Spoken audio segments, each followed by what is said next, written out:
छात्राः, क्या आपके साथ भी ऐसा हुआ है कि कभी कभी हमारा ध्यान दूसरी वस्तुओं में ज्यादा होता है, जिसके कारण हम खुद के बारे में ही सोचना भूल जाते हैं। बस उसी तरह से ही आज का जो यह पाठ है, दशमः त्वम् असि, यानी 10वां तुम हो। अब 10वें नंबर पे तुम हो, इसकी जो स्टोरी है, ये चैप्टर इतना इंटरेस्टिंग है कि यह चैप्टर हमें रियलिटी चेक कराते हुए दर्पण के समान हमारे सम्मुख आ जाता है। तो चलिए देखते हैं क्या है इस कथा में।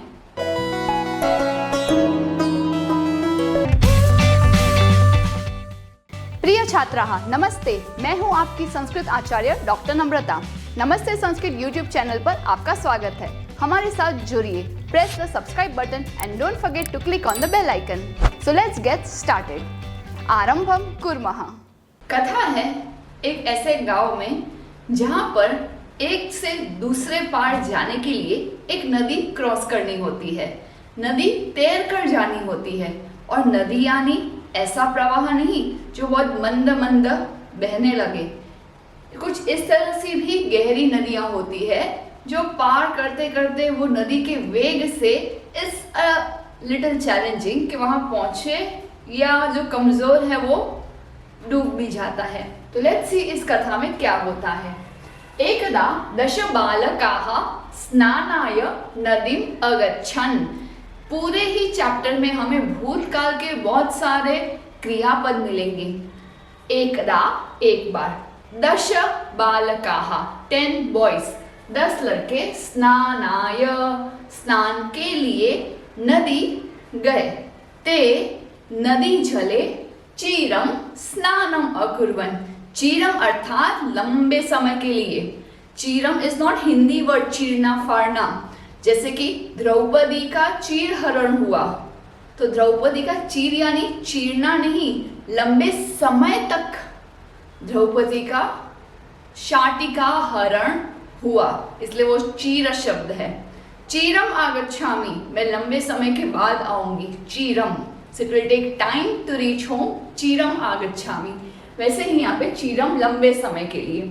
वह सब लड़के नदी जले, नदी के पानी में लंबे समय के लिए स्नान करने लगे। तो उन्होंने स्नान किया। ततः उसके बाद ते तीर्थवा पारम गताः। उसके बाद तीर्थवा तैरने के बाद, आफ्टर स्विमिंग, वहां पे तरण करने के बाद वो वहां पे उस पार गए। अब ये 10 में से एक होता है नायकः, यानी कि लीडर। अब लीडर उन्हें पूछता है। तदा तेषां नायकः अपृच्छत्। तब उनका नायक यानी कि लीडर ने पूछा, अपि सर्व बालकाः नदीम उत्तीर्णाः। यहाँ पे सर्व बालकाः में सर्वे एक ही मात्रा का लोप हुआ है। कहने का मतलब सर्वे बालकाः। अपि शब्द का ऐसे अर्थ होता है अल्सो, भी। अहम अपि आगच्छामि, मैं भी आऊंगी। लेकिन अपि शब्द का प्रयोग जब वाक्य के स्टार्ट में किया जाता है, तब उसका अर्थ होता है पूछना, क्या। अपि सर्वे बालकाः नदीम उत्तीर्णाः। क्या सभी लड़कों ने नदी पार कर ली है। उत्तीर्णाः शब्द का मीनिंग है तैरकर पार करना। इसी शब्द को हम अपने रूटीन लाइफ में बहुत जगह पर प्रयोग करते हैं। जैसे, क्या तुमने परीक्षा उत्तीर्ण की। क्या तुमने वह इंटरव्यू, साक्षात्कार उत्तीर्ण किया। उत्तीर्ण का मीनिंग होता है तैरकर उस पार जाना। एग्जाम हो, competitive exam, school exam, interview, सब कुछ क्रैक करके सक्सेसफुल हो जाना, पार हो जाना। इसीलिए यहाँ पे उत्तीर्ण शब्द है। लिटरली तैरकर सब लोग उस पार आ गए हैं। तदा कश्चित् बालकः अगणयत्। तब किसी लड़के ने गणना की। ही काउंटेड, कितने हैं लोग, चलो काउंट कर लेते हैं। एकः द्वौ त्रयः चत्वारः पञ्च षट् सप्त अष्टौ नव। उसने 1 से लेके 9 तक काउंटिंग की। इति यानी ऐसी काउंटिंग की। सह स्वम न अगणयत्। उसने खुद को काउंट नहीं किया, उसने खुद की गणना नहीं की। अतः सह अवदत्, इसीलिए उसने कहा, in the statement he made was नव एव सन्ति। एव यानी ओनली एंड ओनली, सिर्फ, केवल, केवल 9 ही है।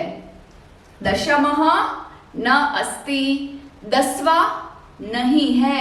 दशमः बालकः, 10वां लड़का नहीं है। अब आप तो काउंट कर सकते हैं, बट वो काउंट नहीं कर सका खुद को। अब यहाँ पे हमें 1 to 10 नंबर्स देखने मिलते हैं, तो फटाफट से एक बार हम सभी नंबर्स एक्शंस के साथ करेंगे। हमारे पास भी 10 उंगलियां हैं, तो हम 1 to 10 काउंट करते हैं। एकः, द्वौ, त्रयः, चत्वारः, पञ्च, षट्, सप्त, अष्टौ, नव, दश। अष्टौ को हम अष्ट भी कह सकते हैं। अब एक बार एक श्वास में आप बोल के देखिए, एकः, द्वौ, त्रयः, चत्वारः, पञ्च, षट्, सप्त, अष्ट, नव, दश।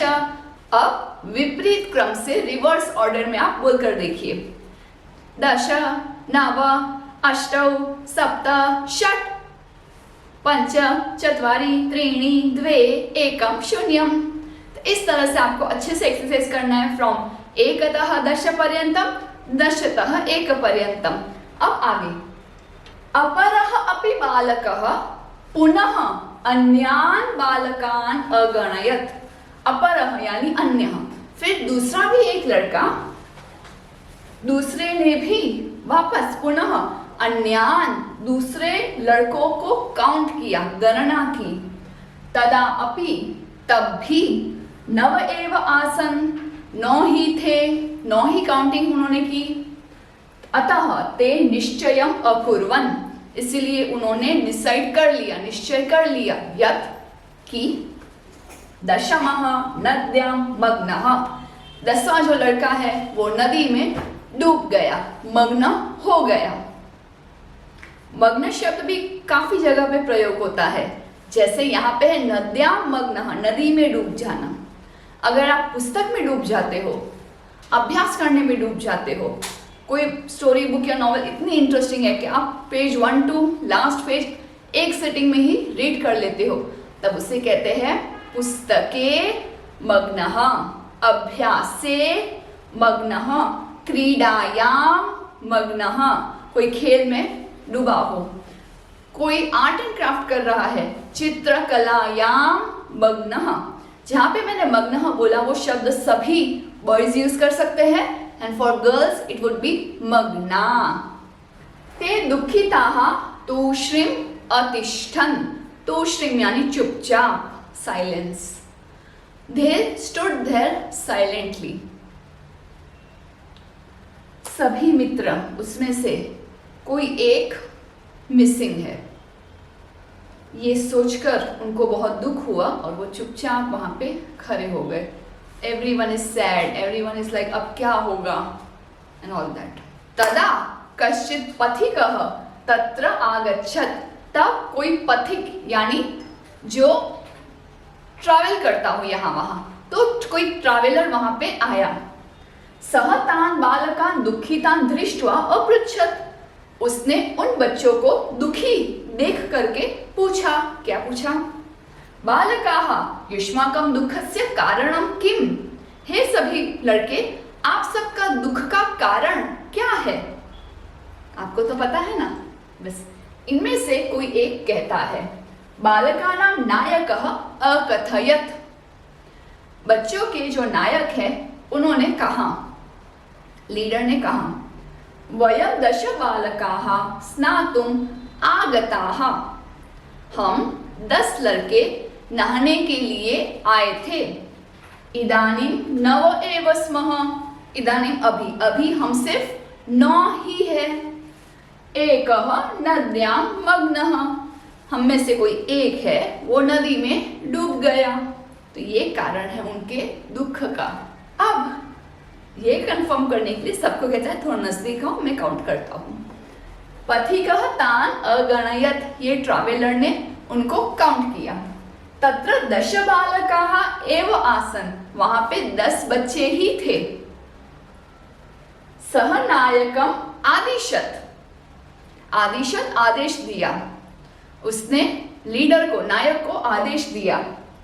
सह तु नव बालकान एव अगणयत, क्या आप काउंट करिए, मैं आपको कहता हूं कि आप मेरे सामने काउंट करिए।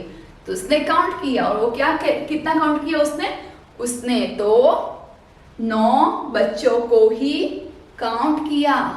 He counted just 9 again.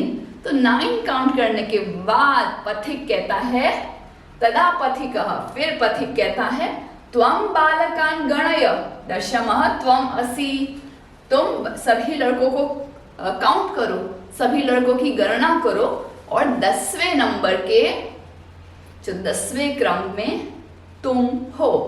ये रहा हमारे पाठ का नाम, दशमः त्वं असि, 10वें नंबर पे तुम हो। ये जानने के बाद तच्छ्रुत्वा, वो सुनकर, प्ररुष्टाः यानी आनंदिताः, प्रसन्न होकर के, सर्वे गृहम अगच्छन्, सब लोग अपने अपने घर चले गए। तो देखा ना आपने कैसे इस लाइफ सिचुएशन से हमें ये पता चलता है कि हमारी नजर, हमारी दृष्टि सब दूसरों के ऊपर होता है। लोग क्या कर रहे हैं, लोग क्या देख रहे हैं, लोग कैसा व्यवहार कर रहे हैं, लोग कैसे कपड़े पहन रहे हैं, कैसी बातें कर रहे हैं, इस पे हमारा ध्यान इतना होता है कि हम बहुत बार खुद पे नजर देखना ही भूल जाते हैं कि हम क्या बोल रहे हैं, हम क्या सोच रहे हैं, हम क्या खा रहे हैं, हम कैसी बातें कर रहे हैं। सो इट्स ऑलवेज अन्य। इस तरह से उंगली करने पर ये एक उंगली दूसरों पे है, लेकिन ये उंगलियां खुद पे है। तो अब हम सीखेंगे इस पाठ से कि अन्य को तो देख लिया, साथ साथ में खुद को भी देख लो। खुद में भी बहुत सारे चेंजेस करने हैं, खुद का भी प्रोग्रेस आपको करना है। So focus on yourself. मिलती हूँ आपको अभ्यास कार्य में, तब तक के लिए धन्यवादः। पुनर्मिलामः। Do some Paropkar today. Share this video to those who are still confused in Sanskrit. Join our support system group exclusively for students of class 5 to 7, 8 to 10 and 11-12 onwards. Keep learning and have fun with Sanskritam. If you found this video helpful, contributions are open and welcome to the UPI number given in the description box. You can also contact WhatsApp number 8511 499 555. It's completely optional and your contributions will help us to create more free videos for all of you. धन्यवादः।